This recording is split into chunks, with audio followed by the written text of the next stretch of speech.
राधे राधे दोस्तों मेरे YouTube channel पर आपका हार्दिक स्वागत है। कैसे हैं दोस्तों? कमेंट करके ज़रूर से बताएं। आशा करती हूँ स्वस्थ और मस्त होंगे। दोस्तों जैसे कि मैं पहले भी बता चुकी हूँ कि 2023 में पुरुषोत्तम मास पड़ रहा है, वो भी सावन के महीने में। तो पुरुषोत्तम मास भगवान विष्णु को बहुत प्रिय है, उन्होंने अपना नाम दिया है, इसीलिए उसको पुरुषोत्तम मास कहते हैं। तो पुरुषोत्तम मास के महीने में भगवान विष्णु के रूपों की पूजा की जाती है, खूब दान पुण्य किया जाता है और हर दिन कथा सुनी जाती है, जिससे बहुत बड़ा पुण्य मिलता है। दोस्तों मैं 24 अध्याय की कथा मैं पहले डाल चुकी हूँ, वीडियो बना चुकी हूँ। आज मैं 25वें अध्याय की वीडियो बना रही हूँ। तो 25वें अध्याय की कथा अंत तक ज़रूर से सुनिएगा और सुनने के बाद कमेंट में राधे राधे ज़रूर से लिखिएगा। और वीडियो अच्छी लगे तो लाइक शेयर करना बिल्कुल ना भूलिएगा। यदि मेरे यूट्यूब चैनल पे नए हैं तो सब्सक्राइब करना मत भूलिएगा। तो चलिए हम सुनाते हैं 25वें अध्याय का कथा और महात्म। अथ समय ग्वद ब्रह्मनु द्वापन विधि मुने पुरुषोत्तम मासी व्रतनाम कृपया नृणाम। दर्दन ने कहा, हे ब्रह्मन, हे मुनिवर, अब आप कृपा करके पुरुषोत्तम मास के व्रत करने वाले व्यक्तियों के लिए उद्यापन विधि का पूर्ण रूप से वर्णन कीजिए। महर्षि वाल्मीकि जी ने कहा, पुरुषोत्तम मास के व्रत के संपूर्ण फल की प्राप्ति के लिए श्री पुरुषोत्तम मास की उद्यापन विधि को अत्यंत संक्षेप में कहूँगा। पुरुषोत्तम मास के कृष्ण पक्ष की चतुर्दशी, नौमी अथवा अष्टमी तिथि को उद्यापन कहा गया है। इस पवित्र पुरुषोत्तम मास में प्रातःकाल उठकर जो पूजन सामग्री मिल सके उसी से पूर्वाहन की क्रिया करें। सावधान चित्त हो। सदाचारी विष्णु भगवान की भक्ति करने वाले 30 ब्राह्मणों को उनकी पत्नियों सहित निमंत्रित करें। हे भूपाल, अपनी शक्ति के अनुसार अथवा अपने धन के अनुसार चाहे 7 अथवा 5 ही ब्राह्मणों को आमंत्रित करें।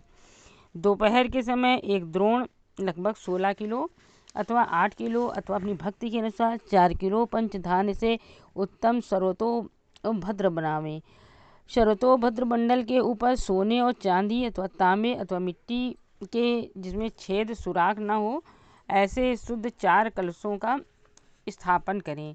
4 व्यूह की प्रसन्नता के निमित्त चारों दिशाओं में उन कलशों पर बेल रखें, उन पर उत्तम वस्त्र उड़ावें और पान रखें।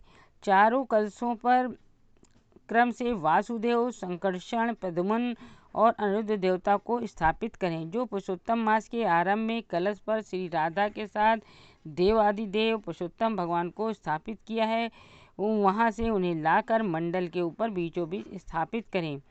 वेद वेदांग के ज्ञाता वैष्णव ब्राह्मण को आचार बनाकर जप करने वाले 4 ब्राह्मणों का वर्ण करें। उन्हें 2-2 वस्त्र जिस पर हस्त मुद्रा आदि छपे हों दे देना चाहिए। फिर प्रसन्न चित्त हो आचार्य को धोती, दुपट्टा, आभूषण से भली भांति अलंकृत करें। अनंतर शरीर शुद्धि के लिए प्रायश्चित करें। तदंतर पत्नी के साथ पूर्वोक्त विधि से पूजा करें। वर्ण किए हुए चारों ब्राह्मणों से चतुर्वेद का जप करावें। ऊपर के भाग में 4 दीपक चारों दिशाओं में स्थापित करें। फिर नारियल आदि फलों से क्रमशः अर्धदान करें।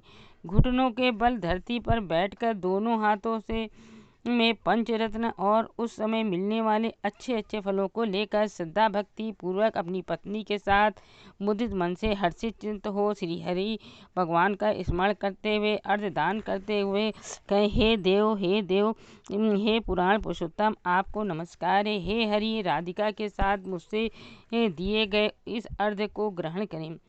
नवीन मेघ के समान सांवले रंग वाले 2 भुजाधारी हाथ में मुरली लिए पीताम्बरधारी देव श्री राधा के सहित भगवान पुरुषोत्तम को नमस्कार करता हूँ। इस प्रकार भक्ति के साथ राधिका के साथ भगवान पुरुषोत्तम को नमस्कार करके चतुर्थ्यंत नाम मंत्रों से तिल की आहुति दें। इसके बाद उन मंत्रों से तर्पण और मार्जन करें।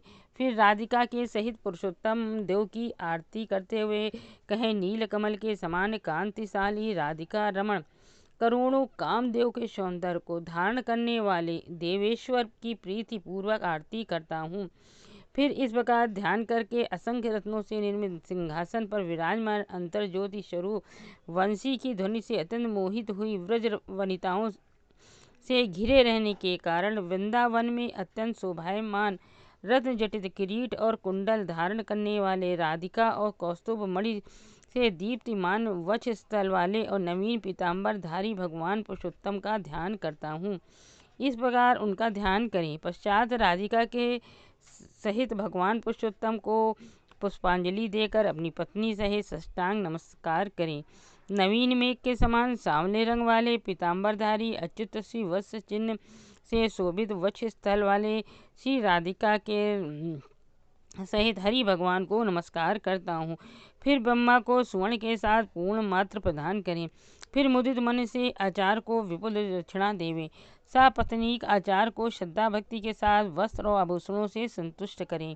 अनंतर ऋतुवजों को साधारण दक्षिणा प्रदान करें। कपड़ा ओढ़ाकर घंटा घुंघरू किंकड़ी से सजाकर बछड़े सहित दूध देने वाली एक सीधी गाय को दान करें।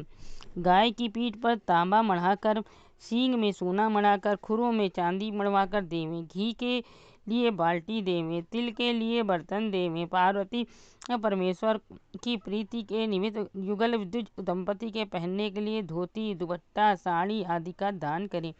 8 प्रकार का पद दान करें। 1 जोड़ा पहनना देवें। यदि शक्ति हो तो आयु की चपलता, जीवन की क्षण भंगुरता का विचार कर झटपट वैष्णव ब्राह्मण को श्रीमद्भागवत की पुस्तक का दान करें। श्रीमद्भागवत साक्षात भगवान का अद्भुत स्वरूप है। अतः जो व्यक्ति वैष्णव विद्वान ब्राह्मण को इस ग्रंथ को दान करते हैं वे करोड़ों कुलों का उद्धार कर अप्सराओं से चमट बढ़ाते हुए सेवा किए जाते हुए विमान में बैठकर उसी गोलोक धाम में जाते हैं जो बड़े बड़े योगियों को भी दुर्लभ है। हजारों कन्यादान, सैकड़ों वाजपेयी फसल सहित खेतों का दान, तुला दान आदि जितने प्रकार के दान हैं, 8 प्रकार के महादान, वेदों का दान, ये सब दान श्रीमद्भागवत दान की 16वीं कला को भी बराबरी नहीं कर सकते। इसलिए श्रीमद्भागवत के स्वर्ण के सिंहासन पर रखकर रेशमी पीताम्बर ओढ़ाकर आभूषणों से अलंकृत कर यत्न पूर्वक वैष्णव ब्राह्मण को दान में देवें। कांसे के 30 संपुट में 30 मालपुआ रखकर ब्राह्मण को दान देवें। हे भूपाल, इस प्रकार दान करने से प्रत्येक मालपुआ में जितने छेद होते हैं उतने 1000 वर्ष तक वे वैकुंठ में वास करते हैं। अनंतर योगिनियों को भी दुर्लभ निर्गुण गोलोक धाम में जाते हैं। जिस सनातन ज्योतिर्धाम गोलोक धाम में जाने के पश्चात वे आवागमन में रहित हो जाते हैं। इसमें 2.5 किलो कांसे के संपुट का विधान है। निर्धन व्यक्ति अपनी शक्ति के अनुसार व्रत के पूर्ति के लिए संपुट दान करे। यह भी न हो सके तो पुरुषोत्तम भगवान की संतुष्टि के निमित्त मालपुआ का कच्चा शुद्ध सामान, खोआ, चीनी अथवा गेहूं का आटा, गुड़, सौंफ, घी आदि और ऋतुफल संपुट के साथ रखकर ही दे देवें। हे नृपति, आमंत्रित ब्राह्मण दंपति को पुरुषोत्तम भगवान के समक्ष संकल्प करके देवें और प्रार्थना करें, हे श्री कृष्ण, हे जगत के आधार, हे जगत के अन्नदाता, मेरी इहलोक की तथा परलोक की समस्त कामनाओं को शीघ्र पूरा कर दें। इस प्रकार भगवान गोविंद की प्रार्थना करके मुदित मन से भगवान पुरुषोत्तम का संस्मरण करते हुए सपत्नीक सदाचारी ब्राह्मणों को भोजन करावें। ब्राह्मण रूप हरि और ब्राह्मणी रूप राधिका का स्मरण करते हुए विधिवत पूजन कर घृत, पायस, शुद्ध घी मिश्रित दूध की खीर का भोजन करावें। व्रत करने वाला विधि पूर्वक भोजन सामग्री का संकलन करे। अंगूर, केला, विविध प्रकार के लंगड़ा, सीपिया, दशहरी आदि आम के फल, शुद्ध घी से बने हुए पकवान, सुंदर उड़द के बने हुए बड़े, चीनी के बने घेवर, फेनी, खाण के बने हुए माठ, ठोर, खरबूजे का फजीता, ककड़ी का शिखरन, अदरक, सुंदर मौसम्बी, अनेक प्रकार की तरकारी, विविध प्रकार के पके हुए पृथक पृथक आम, खट्टा, मीठा, तीता, अम्ल, तीखा, चरपरा, सट रसों से बने हुए 4 प्रकार के भक्ष्य भोज, जो से लेहा, पूरी, कचौड़ी, चटनी, अचार के भोजन, सुगंधित पदार्थों, पामड़ी, इलायची, केसर, कसूरी आदि से सुवासित मखाना, चिरौंजी आदि मिश्रित दूध को परोस कर मीठी वाणी से बोलते हुए, ये बहुत स्वादिष्ट है, इसे लीजिए, ये आप ही के लिए ही बनवाया है, प्रसन्नता के साथ भोजन कीजिए। हे ब्राह्मण, हे प्रभु, इन पकवानों में जो अच्छा लगे उन्हें मांग मांग कर लीजिए। आज मैं धन्य हूँ, आज मैं ब्राह्मण समाज के अनुग्रह का पात्र हुआ, आज मेरा जन्म सार्थक हुआ। इस प्रकार कहकर प्रसन्न चित्त से ब्राह्मण भोजन कराकर उन्हें तांबूल और दक्षिणा प्रदान करें। छोटी इलायची, लौंग, कपूर, नागरपान, कस्तूरी, जावित्री, चूना, इन सब पान के मसालों के साथ भगवान को तांबूल प्रिय है, इसलिए इन सब सामानों को मिलाकर के भगवान को पान का बीड़ा चढ़ावें और उसी प्रकार सब मसालों को मिलाकर के आदर के साथ ब्राह्मणों को भी देवें। जो व्यक्ति द्विजवरों को इस प्रकार का पान खिलाते हैं वे इस लोक में ऐश्वर्य सुख का उपभोग कर परलोक में अमृत के उपभोक्ता होते हैं। सापत्नीक ब्राह्मणों को संतुष्ट करके उनके हाथ में मोतीचूर के लड्डू देवें और ब्राह्मणियों को विधि विधान के साथ साड़ी, पीताम्बर, अलंकार से अलंकृत कर वैष्णवी बांसुरी देवें। अपने गांव की सीमा तक उन ब्राह्मणों को पहुंचाकर विसर्जन करें।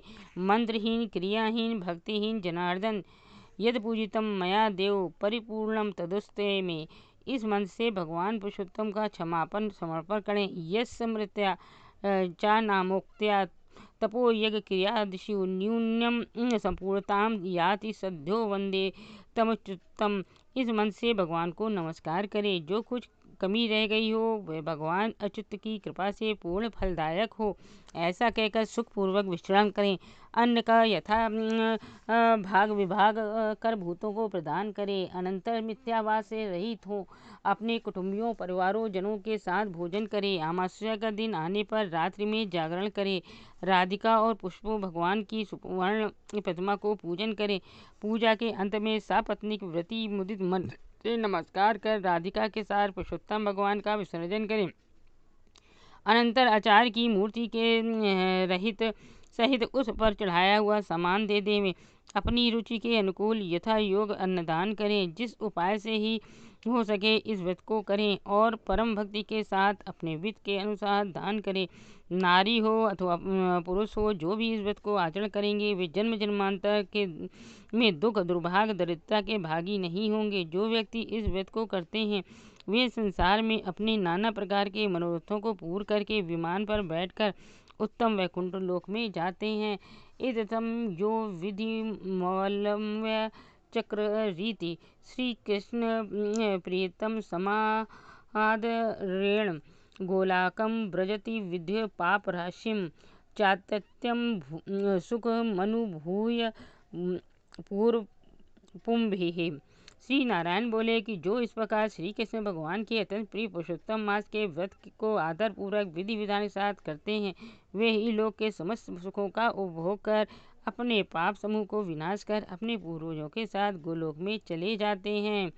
ये थे पुरुषोत्तम मास का 25वां अध्याय। वीडियो अच्छी लगे तो ज़रूर से शेयर कीजिएगा और कमेंट में राधे राधे या ओम हरि लिखिएगा। चलिए अगली वीडियो मिलते हैं। राधे राधे।